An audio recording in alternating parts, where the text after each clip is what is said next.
પછી હાલ પૂરતા અમને રહેવાની મંજૂરી આપો, ચોમાસા પૂરતું અમને રહેવાની મંજૂરી આપો. અમે લાઇટ બિલ ભરી છીએ, વેરો ભરી છીએ, બધું ભરી છીએ, તો અમને હાલ પૂરતું ચોમાસા પૂરતું અમને રહેવાની મંજૂરી આપો. અમારી સરકારને એવી નમ્ર અપીલ છે. અમારા ઘરમાં બાળકો હોય, કોઈ વૃદ્ધ હોય, તો બધાને અત્યારે અમે ચોમાસામાં લઈને ક્યાં જઈએ? તો અમને એટલી વિનંતી કરો ને અત્યારે મંજૂરી આપો કે અમે ચોમાસા પૂરતા અહીંયા રહી શકીએ. હા, ચોમાસા કોઈ ભાડે આપતું નથી, ભાડા વધારી દીધા છે, ડબલ ભાડા લે છે, અને પાછા ઓલી લોટરી કરાવવાની 11 મહિનાની મંજૂરી આપો રહેવા માટે. તો એ અમારે બધું કાઢવું કે છે, એના દસ્તાવેજ છે, એનું અમારું શું કરવાનું? અમારું હાવ નામ નિશાન નીકળી જવાનું ને તમે લઈ લેશો. તમારો કોઈ બી નિર્ણય હોય અમને માન્ય રહેશે, પણ અમને લેખિતમાં વિનંતી અને પગાર છે. અમે અહીંથી અત્યારે જાય ક્યાં? અને અમારે 5000 શું પણ અત્યારે 10,000 માં મકાન અમને ભાડે મળતા નથી.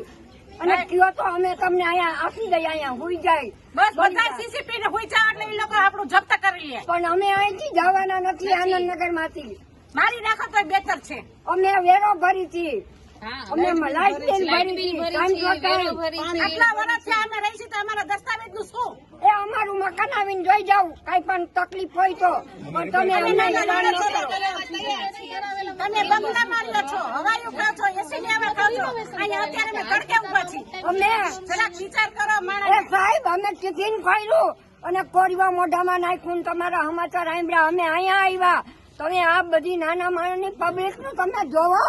અમે જાય ક્યાં? 2-4 જણા તકલીફ થઈ ગઈ છે, દવાખાને એડમિટ કર્યા. અમે 2 જાતના દવાખાનાની દવા લઈ છીએ સાહેબ.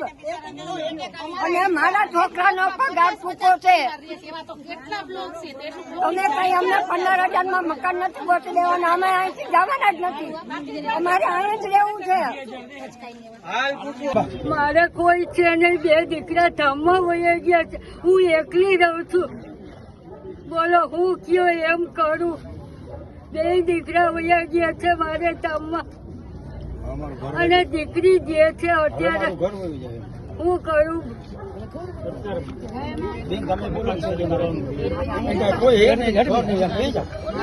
આ માજીને કોઈ છે નહીં ભાઈ, ઘર નથી, દીકરા નથી, કોઈ નથી, તો આ ઘર મૂકીને જાય ક્યાં ભાઈ? એને કઈ અને રાખશે કોણ? સાચવશે? એની જવાબદારી કોણ લેશે ભાઈ? ઘર વિના રહે ક્યાં? આને ખાલી કરાવે છે, એ ક્યાં જશે? અને દસ્તાવેજ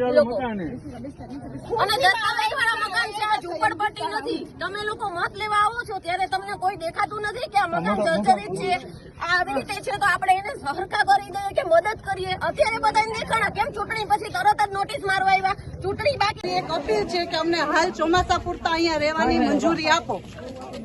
તમે રીડેવલપ કરો તો અમને કોઈ વાંધો નથી, તમે ગમે તે કરો, અમને કોઈ પ્રોબ્લેમ નથી, પણ અમને ચોમાસા પૂરતું હાલ રહેવાની મંજૂરી આપો. અત્યારે અમને ખાલી કરવાની નોટિસો મારી જાય છે. અમે લોકો જાય ક્યાં? બધા અહીંયા રોજ કમાઈ રોજ ખાવા વાળા છે. કોઈના ઘરમાં ગઈઢા માણસ છે, કોઈ એકલું રહે છે. હું ખુદ એકલી છું, મારી આગળ પાછળ કોઈ નથી, સાસુ સસરા હસબન્ડ પણ નથી. હું એકલી, અમે 2 માં દીકરી રહીએ છીએ. અમે જાય ક્યાં? અમારે કરવું શું? અમને નથી બાંયધરી કઈ આપતા કે અમે ડેવલપમેન્ટ કરીને તમને કેટલા સમયમાં આપશું, શું આપશું. બસ ખાલી કરો. એ લોકોને ચૂંટણી હતી ત્યારે નહોતું દેખાતું કે આ જર્જરિત છે એમ? અત્યારે જ દેખાય છે બધાને. અત્યારે બધાને દેખાઈ ગયું કે ભાઈ આ જર્જરિત છે. જયારે વોટ માંગવા આવ્યા ત્યારે તમને નહોતું દેખાણું કે આ બધું જર્જરિત છે, આને હરખું કરાવો એમ? અત્યારે તમે તાત્કાલિક એમ કહો છો કે ખાલી કરો કે રિનોવેશન કરો. રિનોવેશન ના કોઈ પાસે પૈસા નથી, એને કઈ રિનોવેશન કેમ કરો? તોય અમે છતાં તૈયાર છીએ કે અમે લોન લઈને રિનોવેશન કરાવો.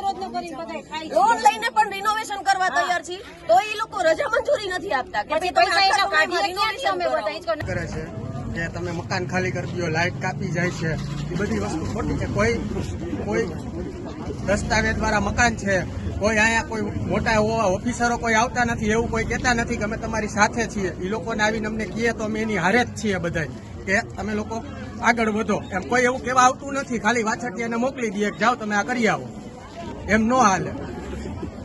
મોટી સંખ્યામાં જોઈ રહ્યા છો કે 500 થી 600 જે આનંદનગરમાં ક્વાર્ટર આવેલ છે, તેમાં તાત્કાલિક ધોરણે જે અહીંના મહાનગરપાલિકા, હાઉસિંગ બોર્ડ અને ધારાસભ્યશ્રી અને આ બધા દ્વારા કોઈ જાતનું આ વિસ્તારની અંદર કોઈ પૂછા કરવા આવતું નથી. અને એ દરમિયાન અત્યારે આનંદનગરના રહેવાસીઓ બધા એકઠા થયા છે અને સરકારને નમ્ર વિનંતી કે તાત્કાલિક ધોરણે અત્યારે ચોમાસાની જે ઋતુ ચાલી રહી છે એ દરમિયાન આ જગ્યામાં અમને મુદત આપે અને આ જગ્યાના દસ્તાવેજ ટાઇટલ ક્લિયર હોવા છતાં અને અમુક જર્જરિત હાલત નથી, અમુક જર્જરિત હાલત છે, તો સરકાર આની નોંધ લે. જય હિન્દ, જય ભારત.